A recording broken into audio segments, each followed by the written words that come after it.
लिखो, चैप्टर का नाम लिखो।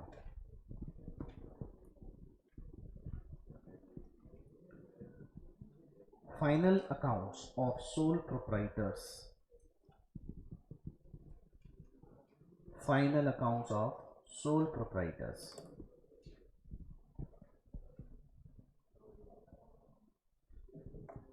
Final accounts of sole proprietors. बेटा ये जो चैप्टर है अपना, ये 2 यूनिट में डिवाइडेड है। पहले जो थ्योरी इसके में लिख लो, टॉपिक का नाम preparation of final accounts of sole proprietors. अच्छा, what is the meaning of sole proprietor? जहाँ पे ओनरशिप जो है बेटा वो सिंगल हैंडेडली होती है, और उसमें बिजनेस में जो भी कैपिटल है, जो भी रिस्क है, वो केवल एक ही आदमी का होगा। जैसे अगर पार्टनरशिप की बात करें तो पार्टनरशिप में ओनरशिप एक आदमी के पास होती है, या दो से ज्यादा, दो या फिर दो से ज्यादा। कंपनी में बोले तो जो कंपनी के जो शेयर होल्डर्स होते हैं वही कंपनी के मालिक होते हैं। सोल प्रोप्राइटर का मतलब होगा कि बिजनेस इज रन और मैनेज बाय सिंगल पर्सन। अच्छा ये बताइए, फाइनल अकाउंट्स का मतलब क्या है? सर जो अकाउंट जो फाइनली तैयार किए जाते हैं उसे क्या बोलते हैं हम लोग? Final accounts. एक्चुअल मीनिंग तो यही है इसका, जो अकाउंट जो किसी अकाउंटिंग ईयर में फाइनली तैयार किए जाते हैं, मतलब उनके अलावा और कोई अकाउंट उस साल का बनने वाला नहीं है, तो उसे हम लोग क्या बोलते हैं? Final account. Means this is the final result. जैसे आपने अपनी क्लास में 12th की एजुकेशन के दौरान या 9-10 की एजुकेशन में क्वार्टरली टेस्ट दिए होंगे, हाफ ईयरली दिया होगा, 10 में प्री बोर्ड भी दिया होगा, लेकिन जो फाइनल एग्जाम होता है उसे अपन लोग मेन एग्जाम नहीं बोलते, फाइनल एग्जाम बोलते हैं कि इसके अलावा इस पर्टिकुलर सेशन का, इस क्लास का मुझे और दोबारा एग्जाम देने की जरूरत नहीं है, ये बोलते हैं ना आप लोग।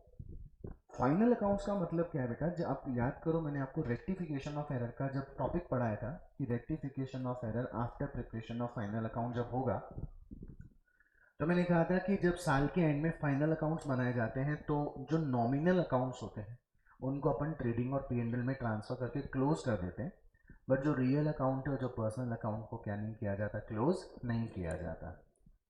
फाइनल अकाउंट्स बनाने के पीछे का पर्पज़ ये है, दो पर्पज़ हैं।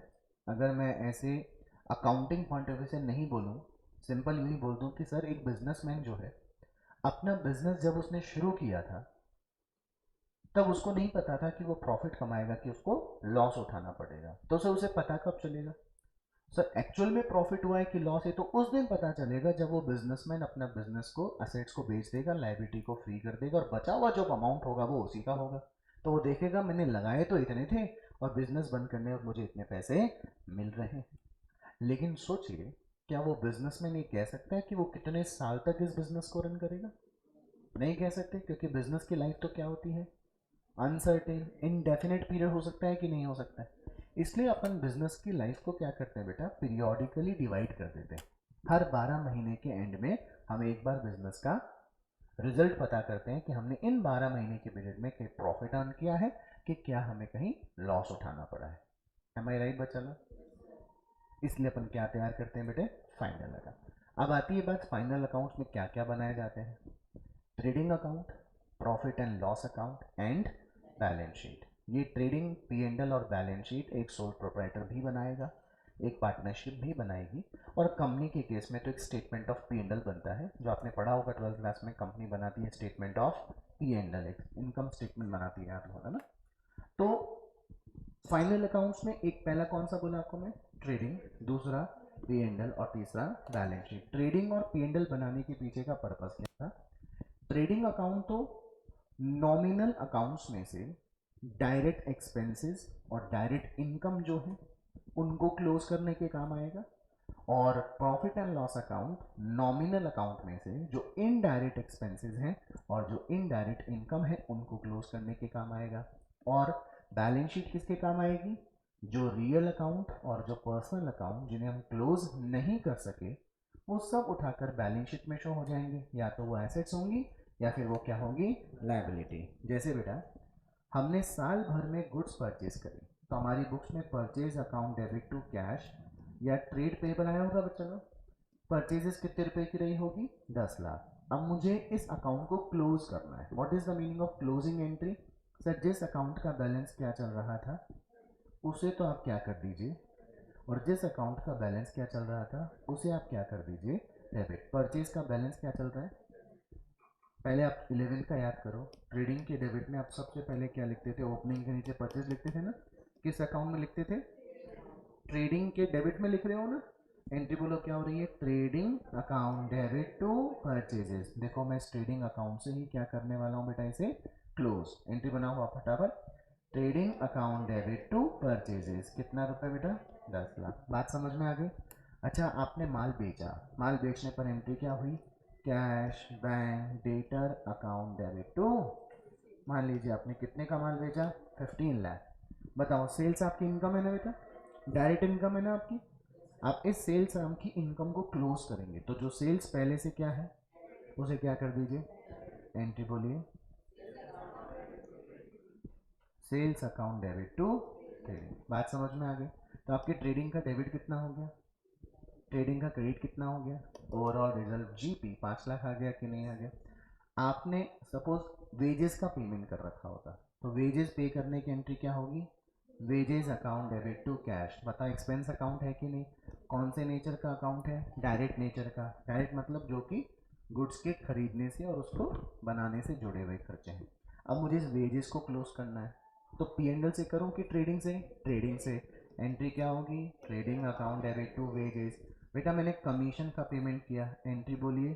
Commission account debit to cash. Commission expense है ना बेटा? सेलिंग एक्सपेंसेस है ना?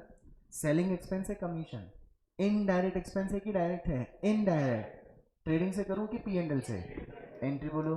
P and L account debit to commission. बात समझ में आ रही है? Discount allowed, discount received, advertisement, bad debts, ये 50 तरह के जो खर्चे होते हैं उन्हें क्लोज तो करना ही पड़ेगा। लेकिन आपने एक मशीन खरीदी साल के एंड में कितने रुपए की?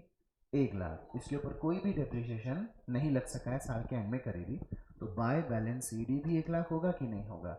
चला याद करके बता दीजिए अपनी हिस्ट्री में कभी भी आपने machine, furniture, debtor, creditor, bank, overdraft, bill receivable, bills payable, cash in hand, cash at bank, inventory, inventory stock, चलो स्टॉक को हटाएंगे, वो कॉन्सेप्ट अलग डिस्कस करेंगे। इन कभी चीज़ों को आपने ट्रेडिंग में या पीएनडल में होते देखा है कभी? कभी भी ये अकाउंट क्लोज करते नहीं हैं, हम नहीं क्लोज करते हैं, ये अपने आप क्या हो जाते हैं? क्लोज। आप कोई भी एंट्री पास करेंगे एक दिन क्या हो जाएंगे? Account close. तब मैं इस मशीनरी को क्लोज करने की एंट्री से लिख दूंगा क्या? Balance sheet, asset side, account debit to machinery. ऐसा नहीं होएगा ना? मैं क्या बनाऊंगा? एक बैलेंस शीट, उसमें एसेट में क्या लिख दूंगा? मशीनरी। आ गई बात समझ? सर ये मशीनरी क्लोज कैसे होगा? अपने आप क्लोज कैसे होगा सर? मान लीजिए एसेट की लाइफ 5 साल की है, कितने रुपए का डिप्रेशन पर एनम लगेगा? 1 लाख डिवाइड बाई 5, 20,000 ना? Stick the entry of charging depreciation. Machinery कितने से क्रिएट किया आपने? 20,000। यही एंट्री अगर आप आगे आने वाले और 4 बार कर दोगे तो पहले साल का तो 20 हो गया, और 4 बार कर दोगे तो to machine to machine to machine to machine, 1 lakh रुपए टोटल होकर मशीन अकाउंट डेबिट और क्रेडिट जीरो हो जाएगा कि नहीं हो जाएगा? या आप किसी दिन मशीन को बेच देंगे, खरीदने पर आपने एंट्री करी थी मशीन टू बैंक, बेचने पर बैंक टू मशीन कर दोगे कि नहीं कर दोगे? तो ये जो अकाउंट्स हैं इन्हें क्लोज नहीं करते, जबकि कहा जाते हैं बैलेंस शीट। अब जरा फटाफट बैलेंस शीट बोल के दिखाइए, फटाफट बैलेंस शीट बोलिए। अब थोड़ा स्पेस दे के बोलिए बैलेंस शीट, मेरे साथ बोलिए बैलेंस शीट, यानी a sheet which shows the debit balances and credit balances of real account and personal account. बात समझ में आई? balances of real account and personal account, या all those accounts which are not yet closed. am I right बेटा? ये मैंने आपको एक overcome जो होता है ना कि भाई पूरा चैप्टर जो ओवरव्यू होता है वो अपन ने डिस्कस कर लिया एक बार। नाउ आपका जो ये चैप्टर है बेटा ये 2 यूनिट में डिवाइडेड है। Can you see unit number 1 final accounts of non manufacturing entity, जिसकी बात हम लोग करने वाले हैं, और नंबर 2 लिखा है final accounts of manufacturing entities, है ना बेटे? अब पहले मतलब समझते हैं ये नॉन मैन्युफैक्चरिंग और मैन्युफैक्चरिंग क्या है। पहले क्वेश्चन पूछूंगा फिर आप मुझे आंसर देंगे। डायरेक्ट एक्सपेंसेस कौन से एक्सपेंस होते हैं? अच्छा, ट्रेडिंग अकाउंट में डायरेक्ट एक्सपेंस आएंगे कि इनडायरेक्ट एक्सपेंस आएंगे? तो डायरेक्ट एक्सपेंस आएंगे। तो डायरेक्ट एक्सपेंस का मतलब बताओ, what do you mean by direct expenses? Goods को प्रोड्यूस करने, प्रोडक्शन में खर्चे होते हैं, प्रोडक्शन में खर्चे आते हैं। और कोई? फैक्ट्री के एक्सपेंसेस, फैक्ट्री के जो एक्सपेंसेस होते हैं वो भी डायरेक्ट एक्सपेंस होते हैं ना, बोलो बोलो। चलो थोड़ा सा कंफ्यूजन क्रिएट करता हूँ। डेप्रीशिएशन आप ट्रेडिंग के डीआर में डालेंगे या पी एंडल में? पी एंडल में। डेप्रीशिएशन आप मशीनरी कहाँ डालेंगे? पी एंडल में। डेप्रीशिएशन फर्नीचर कहाँ डालेंगे? डेप्रीशिएशन आप लैंड एंड बिल्डिंग कहाँ डालेंगे? मैंने बोला डेप्रीशिएशन ऑफ मशीनरी कहाँ डालेंगे, तो आपने क्या बोला? P and L. जबकि आप बोल रहे थे कि डायरेक्ट एक्सपेंस का मतलब वो एक्सपेंस जिनका रिलेशन प्रोडक्शन से होता है। मशीनें कहाँ काम आती है? मशीनें कहाँ लगती है? ऑफिस में लगती है कि फैक्ट्री में लगती है? फैक्ट्री में क्या होता है? तो प्रोडक्शन का ही तो खर्चा हुआ डेप्रीशिएशन। तो आपकी बात कॉन्ट्रडिक्ट हो गई। अभी आप मुझे ये तो बोले कि भाई जो एक्सपेंस जिनका रिलेशन किससे जुड़ा है? प्रोडक्शन से। वो तो कौन से एक्सपेंस है? डायरेक्ट। तो फिर आपको डिप्रेशन कहाँ ट्रांसफर होता है, तो आपको मुझे बोलना क्या चाहिए था? ट्रेडिंग। लेकिन आप बोलते कैसे? 11वीं क्लास में पूरी 11वीं निकाल दी आपने डिप्रेशन को पीएनएल में ट्रांसफर करते करते, तो बोलते किस मुँह से? हमने साला देखा ही क्या है ना, है ना, है ना। अच्छा पहले बताओ मेरा क्वेश्चन सही है कि नहीं? मैंने जो क्वेश्चन उठाया वो सही उठाया ना? भाई आपकी जगह मैं होता और नई जगह आप होता, मैं आपका स्टूडेंट होता, मैं आपसे क्वेश्चन पूछता, लेकिन सर डिप्रिशिएशन कौन सा एक्सपेंस है? तो फिर कंफ्यूजन क्रिएट होता। अब ये इसका आंसर देने के लिए ही जरा इस टॉपिक का नाम पूरा पढ़िए, यूनिट नंबर 1 का नाम पूरा पढ़िए। Final accounts of non manufacturing. अब पढ़ो फाइनल अकाउंट्स ऑफ मैन्युफैक्चरिंग। बस। अगर आप फाइनल अकाउंट्स एक ऐसी एंटिटी का बना रहे हैं जो मैन्युफैक्चरिंग एंटिटी नहीं है, यानी जो गुड्स का प्रोडक्शन नहीं करती, केवल गुड्स खरीदती है और बेच देती है, बाइंग एंड सेलिंग, तो वहां पे तो मशीनें प्रोडक्शन में काम ही नहीं आएगी ना। ऐसी कोई मशीन जो प्रोडक्शन के काम में नहीं है लेकिन उसके ऊपर फिर भी क्या लग रहा है? डेप्रिसिएशन, तो फिर वो पीएनएल का पार्ट बनेगा। समझे मेरी बात? लेकिन ऐसी एंटिटी जो किसके काम में इन्वॉल्व है? प्रोडक्शन के, मैन्युफैक्चरिंग के, वो मैन्युफैक्चरिंग एंटिटी मशीनों को काम मिलेगी। उन एसेट्स का जब डेप्रिसिएशन लगेगा वो एक डायरेक्ट एक्सपेंस होगा कि नहीं होगा? वो कहाँ जाएगा बताइए? ट्रेडिंग में ना। लेकिन ये ध्यान रखेंगे ट्रेडिंग अकाउंट में नहीं जाएगा। इस चैप्टर में एक अकाउंट बनाएंगे हम लोग, उसका नाम होगा मैन्युफैक्चरिंग अकाउंट। क्या बनाएंगे हम? वो आपको कुछ दिनों बाद पढ़ने को मिलेगा। तो अब एक छोटी सी बात आप समझ गए होंगे कि अपने को ध्यान रखना पड़ेगा कि हम फाइनल अकाउंट्स नॉन मैन्युफैक्चरिंग का बना रहे हैं कि मैन्युफैक्चरिंग का। तो let us discuss what is the meaning of non manufacturing and manufacturing. बेटा आप सब लोगों के पास में मोबाइल फोन हैंडसेट पड़ा है कि नहीं पड़ा है? ये मोबाइल फोन अपनी कंपनी, मोबाइल कौन सी कंपनी का है? आपका? आपका? रियलमी आपके पास, रेडमी आपके पास, वन प्लस। तो आप चाइना गए थे वन प्लस मोबाइल खरीदने? आपके पास वीवो, आईफोन, सैमसंग वगैरह भी होंगे आप लोगों के पास। तो अपन लोग क्या साउथ कोरिया गए थे आईफोन लेने के लिए? कैलिफोर्निया की टिकट कटाई थी अपन ने। कहाँ से खरीदा आपने फोन मैडम? हाँ, यहीं से कहाँ फैक्ट्री है वन प्लस की यहाँ पे? मेरा मीनिंग समझना है ना, मेरे क्वेश्चंस को पूरा इंडियन में समझना कि मैं बोलना क्या चाह रहा हूँ। फैक्ट्री से लेके आए थे आप लोग? नहीं। रेमंड शूटिंग्स का नाम सुना है? सुना है? रीड एंड टेलर का नाम सुना? रीड एंड टेलर, ये कपड़ा फैब्रिक का काम, रेमंड का सुना है ना? मेरे को रेमंड के कपड़े बहुत पसंद है, तो मेरे को एक शर्ट सिलवानी, एक पैंट सिलवानी, तो मैं चला गया ग्वालियर। ग्वालियर पे जाके बाहर जो फैक्ट्री के बाहर था गार्ड, उसने बोला जी क्या बात है? मैंने कहा जी 2 मीटर तो शर्ट का कपड़ा लेने आया हूँ और 3 मीटर पैंट पीस लेने आया हूँ। बोले बोले रुको मंगवाता हूँ। अभी थान खोलेगा मेरे सामने, ऐसा होगा? मैं गलती करा क्या? मैं कहाँ चला गया? ग्वालियर चला गया। मुझे कहाँ करना चाहिए था? दुकान पे। कौन सी दुकान पे? जिस जगह आप रहते हो उस दुकान, लोकेलिटी में जो दुकान होगी। मेरा मीनिंग समझ में आ रहा है? जो ग्वालियर में कपड़े को बनाने का काम कर रहा है वो तो कौन है? मैन्युफैक्चरर। और उन मैन्युफैक्चर गुड्स को लोकल एरिया में खरीद कर बेचने का जो काम कर रहा है वो है ट्रेडर। वो क्या है बेटा? या नॉन मैन्युफैक्चरर या फिर ट्रेडर। तो बिजनेस दो तरह का पढ़ने वाले हैं हम लोग final accounts of sole provider में। Those who are called traders और number 2 those who are called manufacturers। बात समझ में आ गई? लिखो unit number 1 final accounts of non manufacturing entities. Chapter number 7 का यूनिट नंबर 1 है ये, final accounts of non manufacturing entities.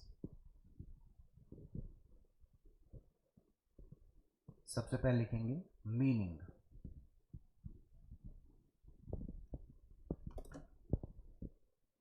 Meaning में लिखे non manufacturing entities,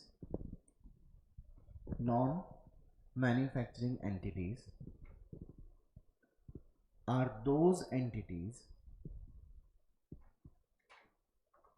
those entities which are involved,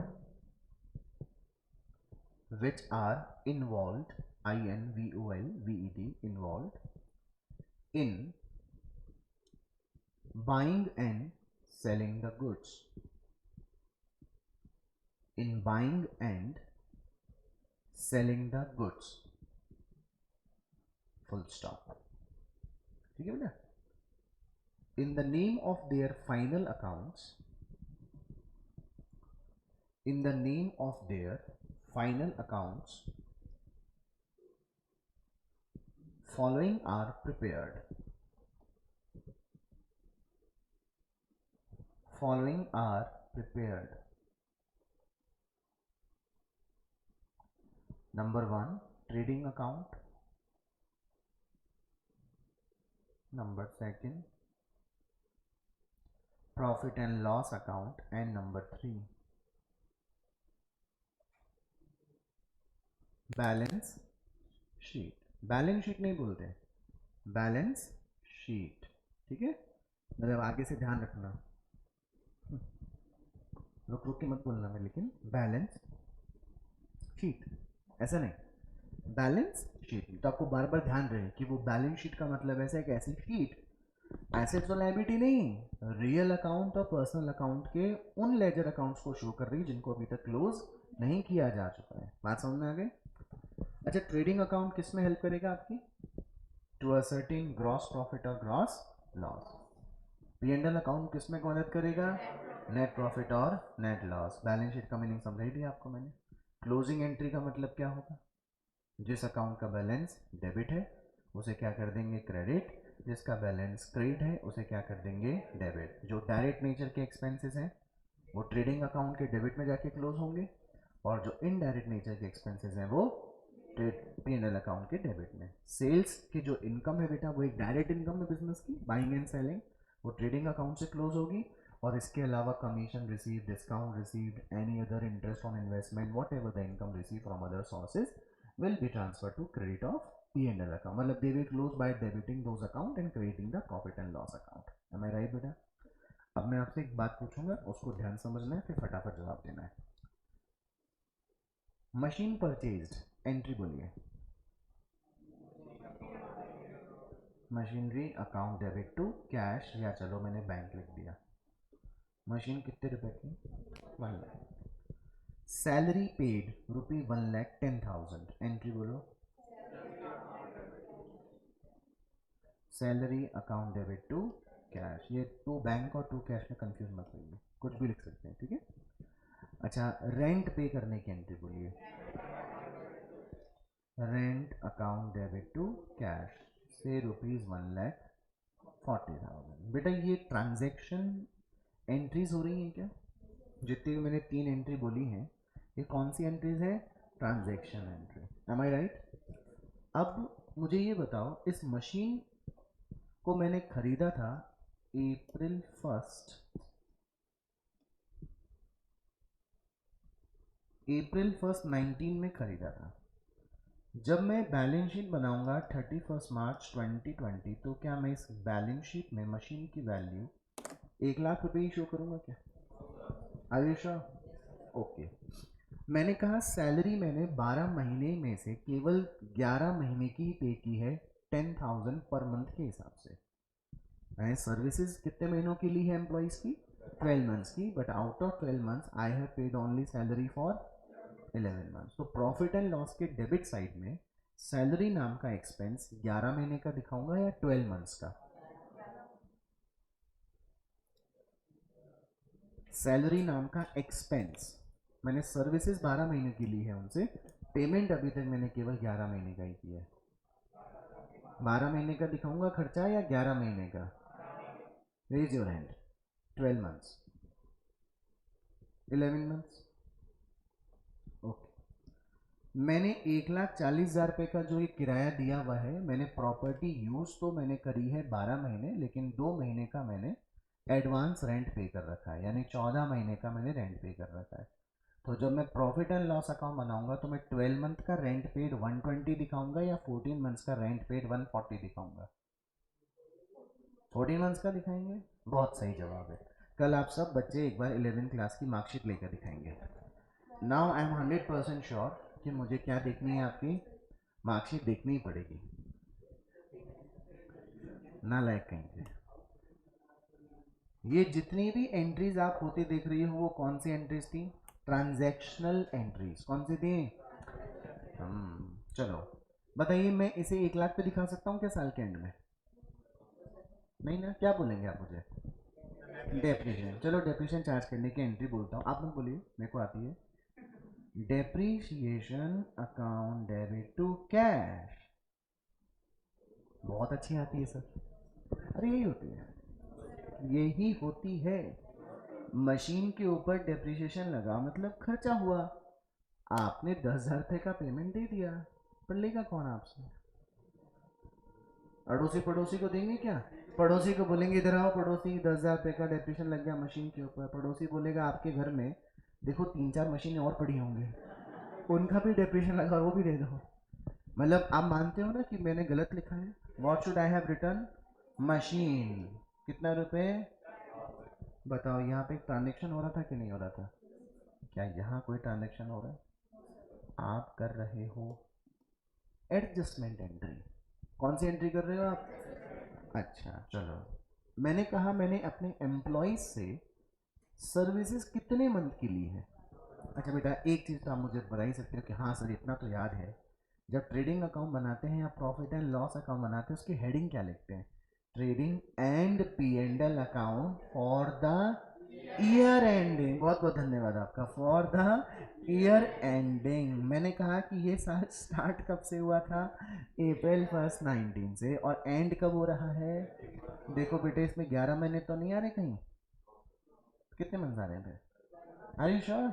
अब मैं आपसे कह रहा हूँ कि मैं जब पी एंड एल अकाउंट बनाऊंगा तो फॉर द ईयर एंडिंग 31 मार्च 20 का बनाऊंगा ना।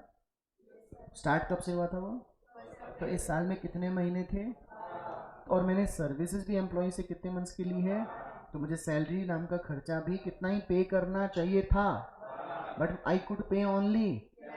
लेकिन जब मैं बुक्स ऑफ अकाउंट्स में पी एंड एल में सैलरी का एक्सपेंस दिखाऊंगा तो बताइए 11 मंथ्स का दिखाऊं या 12 महीने का दिखाऊं?